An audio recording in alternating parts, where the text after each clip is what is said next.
Good morning, children. How are you? I hope you are well and safe at your home. Myself, Rashmi Singh. I am your Hindi teacher of class 3rd. So, children, today's our topic is हमसे सब कहती हैं, which is a very interesting poem from chapter number 6, and our book name is Rim Jim for class 3rd. So, children, today we will study pages 44 to 48. तो बच्चों, अब मैं आपको आपकी कोर्स बुक दिखाऊंगी कि कोर्स बुक रिमझिम 3। और बच्चों, आज का हमारा जो टॉपिक है वह है मूस की मजदूरी, नागा लोक कथा। इसका मतलब होता है नागालैंड के जो लोग होते हैं रहने वाले, उनको नागा कहा जाता है।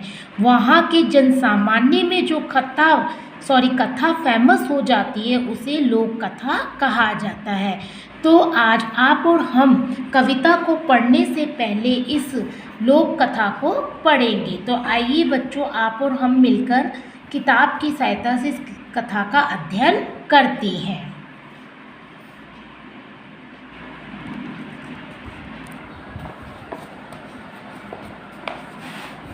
तो बच्चों, मूस का मतलब क्या होता है बच्चों? मूस का मतलब होता है चूहा, उसे कहा जाता है। तो अब हम यहाँ से पढ़ते हैं। बहुत समय पहले की बात है, बहुत ही समय पहले की बात है। उस समय आदमी के पास धान नहीं था। धान का मतलब होता है चावल की फसल। धान का मतलब क्या होता है बच्चों? चावल की फसल नहीं थी। सबसे पहले आदमी ने धान का पौधा एक पोखरी के बीच में देखा। पोखरी मीन्स होती है पोखर, ताल तलैया जिसको बोलते हैं, उसके बीच में एक धान का पौधा देखा। सिर्फ कितना पौधा देखा बच्चों? एक पौधा देखा। धान की बालियां झूम झूम कर जैसे आदमी को बुला रही थी। तो धान की बालियां कैसी होती हैं बच्चों? यहाँ पे देखो, इस तरह की जो बालियां होती हैं वो धान की बालियां होती हैं। और ऐसा लग रहा था धान की बालियां हवा के झोंके से झूम झूम कर इंसान को अपनी ओर बुला रही हों, आदमी को बुला रही थी। पर गहरे पानी के कारण धान तक पहुंचना कठिन था। धान की जो फसल होती है वो पानी में ही उगती है, तो इतना पानी भरा हुआ था कि वहाँ तक पहुँचना कठिन था। आदमी सोचता हुआ खड़ा ही था कि वहीं पर एक मूस दिखलाई पड़ा। आदमी तो वहाँ तक जा नहीं पा रहा था, पर वहाँ क्या दिखाई दिया? एक चूहा दिखाई दिया। आदमी ने मूस को पास बुलाया और कहा, क्या कहा बच्चों? इस कहानी को पढ़ते हैं। मूस भाई, पोखरी के बीच में देखो उन धान की प्यारी बालियों को, झूम झूम कर वे मुझे बुला रही हैं, लेकिन पानी गहरा है। यदि तुम उन्हें हमारे लिए ला दो तो हम तुम्हें मेहनताने का हिस्सा दे देंगे। मतलब यदि तुम धान की बालियां हम तक ला दोगे तो जो तुम मेहनत करोगे उसमें से उसका हिस्सा हम तुम्हें भी दे देंगे। मूस को भला क्या एतराज़ था? वह सर तैर गया और बालियों को दांतों से कुतर कुतर कर किनारे पर लाने लगा। थोड़ी ही देर में किनारे पर धान की बालियों का ढेर बन गया। तब आदमी ने प्रसन्न होकर कहा, यानी खुश होकर कहा, मूस भाई, अब इसमें से अपनी मजदूरी का हिस्सा तुम स्वयं ले लो। पर मूस ने कहा, भाई मैं ठहरा छोटा जीव, मेरा सिर भी है छोटा, अपना हिस्सा इस छोटे से सिर पर ढोकर कैसे ले जाऊंगा? इसीलिए अच्छा तो यह होगा कि तुम यह पूरा धान अपने घर ले जाओ और मैं तुम्हारे घर पर ही आकर अपने हिस्से का थोड़ा सा धान खा लिया करूँगा। मूस ने क्या कहा उस आदमी से? मैं छोटा सा जीव, मेरा सिर भी छोटा सा, मैं इसमें से कितना ले जा पाऊँगा? इससे अच्छा तो ये है कि सारा धान आप अपने घर पर ले जाओ और मैं आपके घर पर आकर ही धान वहाँ से खा लूँगा। इस तरीके से मूस ने उस व्यक्ति से कहा। तो आगे पढ़ते हैं बच्चों।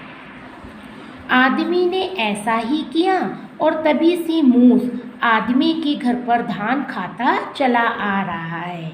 आपने देखा है जब गांव में बहुत सारा अनाज होता है, बहुत सारा चावल होता है या बहुत सारी दालें, कुछ भी जो भी होता है खाने का सामान, तो वहाँ पर चूहे आते हैं और उसे कुतर कुतर कर खाने लगते हैं। तो ये लोक कथा है। इससे ये तात्पर्य निकलता है कि जहाँ पे भी अनाज का ढेर होता है और मूसक राजा वहीं पहुँच जाते हैं। तो ये जो लोक कथा है वो किसके द्वारा है, लिखी हुई है बच्चों, रामानंद के द्वारा। तो बच्चों अब इस कथा के बाद आज का हम टॉपिक पढ़ेंगे हमसे सब कहते, जो क्या है बच्चों, एक बहुत ही इंटरेस्टिंग पोयम है जिसे अब आप और हम मिलकर पढ़ेंगे। नहीं सूर्य से कहता कोई, धूप यहाँ पर मत फैलाओ।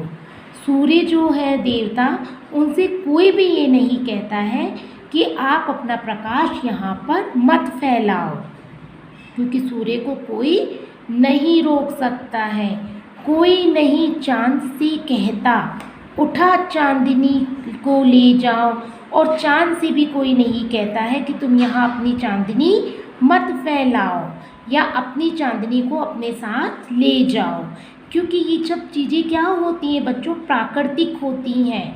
सूर्य का प्रतिदिन निकलना, चांद का प्रतिदिन निकलना तय है और वो नित्य क्रिया डेली करते हैं। कोई नहीं हवा से कहता, खबरदार जो अंदर आई, क्योंकि हवा से भी कोई ऐसा नहीं कह सकता है, क्योंकि हवा को कोई रोक ही नहीं सकता है। ये चीज़ें प्राकृतिक होती हैं और प्रकृति के अनुसार अपना कार्य करती हैं। बादल से कहता कब कोई, क्यों जलधार यहाँ बरसाई, और कोई बादल को भी नहीं रोक सकता है। बादल भी अपने हिसाब से बरसात करती हैं, क्योंकि मनुष्य इन चीज़ों को रोक ही नहीं सकता है।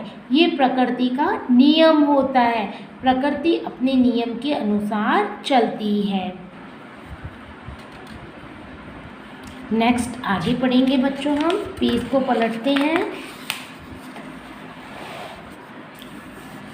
फिर क्यों हमसे भैया कहते, यहाँ न जाओ भाग जाओ। मतलब फिर मान लीजिए कोई सूरज को नहीं रोक सकता, ना ही चांद को, और ना ही बारिश को रोका जा सकता है, क्योंकि हम अपना आदेश प्राकृतिक चीज़ों पर नहीं दे सकते हैं। तो यहाँ पर एक बच्चा कह रहा है फिर क्यों हमसे भैया कहते, फिर हमसे भैया क्यों कहते हैं जो हमसे बड़े हैं कि यहाँ ना आओ भागो जाओ, ऐसा हमसे हमारे भैया क्यों कहते हैं। अम्मा कहती हैं घर भर में खेल खिलौने मत फैलाओ, यानी एक छोटा बच्चा होता है उस पर सभी अपनी अपनी धौंस जमाते हैं, सभी बड़े अपनी अपनी बात मनवाते हैं। यह काम मत करो, वह काम मत करो, सभी ऐसा बच्चे से कहते हैं।